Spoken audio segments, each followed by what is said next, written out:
और G20 के मंच से 8 मुल्कों ने मिलकर वो फ्यूचर प्लान बनाया है जो आपको बता दें सालों साल तक याद रखा जाएगा। एक ऐसा सपना साकार हो रहा है जो पीढ़ियों का भविष्य सुधारेगा, साथ ही साथ चीन की महत्वाकांक्षा पर कड़ा प्रहार करेगा। रिपोर्ट आपको दिखाते हैं। वैश्विक मंच से मोदी का पावर प्ले, चीन परेशान, जिनपिंग हैरान, 8 मुल्क 7 समंदर, रेल से यूरोप पार।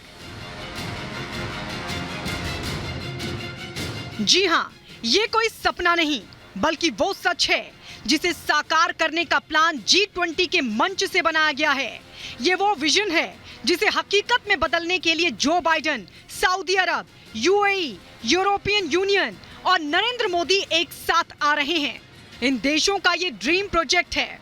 मजबूत कनेक्टिविटी और इंफ्रास्ट्रक्चर मानव सभ्यता के विकास का मूल आधार है। भारत ने अपनी विकास यात्रा में इस विषय को सर्वोच्च प्राथमिकता दी है। फिजिकल इंफ्रास्ट्रक्चर के साथ साथ सोशल, डिजिटल तथा फाइनेंशियल इंफ्रास्ट्रक्चर में अभूतपूर्व पैमाने पर निवेश हो रहा है। इससे हम एक विकसित भारत की मजबूत नींव रख रहे हैं। भारत से यूरोप तक ट्रेन की रफ्तार, लेकिन ये होगा कैसे? भारत से सबसे करीब देश की दूरी 4000 किलोमीटर से ज्यादा है। प्लेन से यूरोप पहुंचने में 8 घंटे से ज्यादा का वक्त लगता है। इतनी लंबी दूरी, उसमें बीच में समंदर, यानी समंदर को भी पार करना होगा।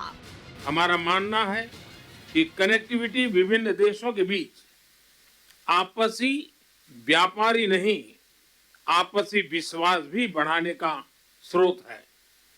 कनेक्टिविटी इनिशिएटिव्स को प्रमोट करते हुए कुछ मूलभूत सिद्धांतों का सुनिश्चित किया जाना महत्वपूर्ण है, जैसे अंतर्राष्ट्रीय नॉर्म्स, रूल्स तथा लॉज का पालन, सभी देशों की संप्रभुता और क्षेत्रीय अखंडता का सम्मान, डेट बर्डन की जगह फाइनेंशियल वायबिलिटी को बढ़ावा देना और पर्यावरण के सभी मापदंडों का पालन करना।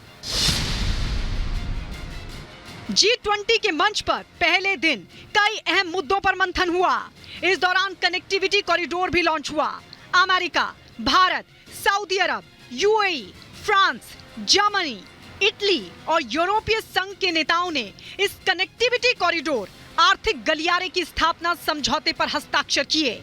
ये कॉरिडोर किस तरह से चीन का खेल बिगाड़ने जा रहा है, इस हस्ताक्षर ने किस तरह जिनपिंग की कुर्सी को हिला दिया है, ये आपको बताएं। इससे पहले कनेक्टिविटी के प्रारूप को समझिए।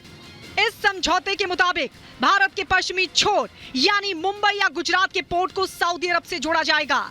यहां से एक ट्रेन कॉरिडोर तैयार किया जाएगा जो सऊदी अरब, UAE के रास्ते जॉर्डन तक जाएगा। जॉर्डन से समंदर के रास्ते तुर्की तक कॉरिडोर होगा। तुर्की से यूरोप तक रेल लाइन तैयार होगी। उसके बाद शिप के रास्ते अमेरिका इससे जुड़ जाएगा। यानी कुल मिलाकर ये खाका, समंदर और रेल लाइनों के रास्ते दुनिया के एक बड़े हिस्से को जोड़ेगा। दिल्ली में हो रही G20 बैठक में प्रधानमंत्री मोदी के नेतृत्व में इस कॉरिडोर पर मोहर लग गई है। दुनिया की 8 मुल्क मिलकर इस प्रोजेक्ट को तैयार करेंगे। सबसे खास बात यह है कि इस कॉरिडोर को तैयार करने में भारत की बड़ी भूमिका होगी। आज हम सब ने एक महत्वपूर्ण और ऐतिहासिक समझौता संपन्न होते हुए देखा है।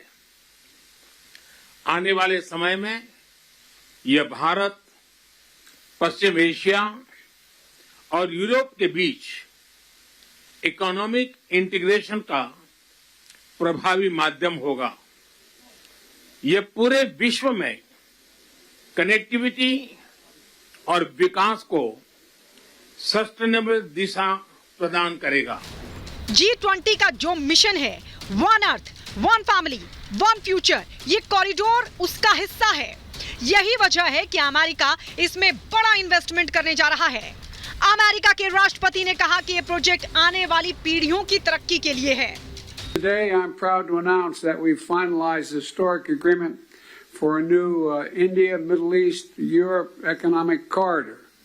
As a key part of this corridor, we're going to invest in ships and rail that extends from India all the way to Europe, connected by the UAE, Saudi Arabia, Jordan, and Israel. Bridging ports across two continents, unlocking endless opportunities, including making it far easier to trade. Bharat Europe middle east economic corridor deal को चीन को जवाब के तौर पर देखा जा रहा है। इसे चीन की बेल्ट एंड रोड इनिशिएटिव के साथ ही चाइना पाकिस्तान इकोनॉमिक कॉरिडोर का जवाब माना जा रहा है।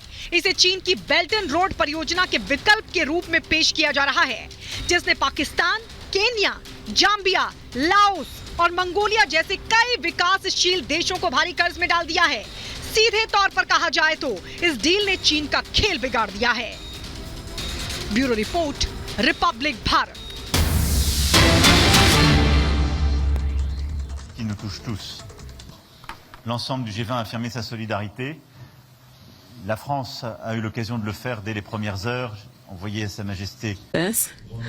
France yesterday, of course, sent a personal message, directly message to the King Mohammed VI, and we stand ready to send resources whenever Morocco tell us it is the right time to do so. We have technicians who stand ready, and this morning the World Bank, the IMF, the African Union and France as well stood together to send across a strong message to Morocco for reconstruction in this context.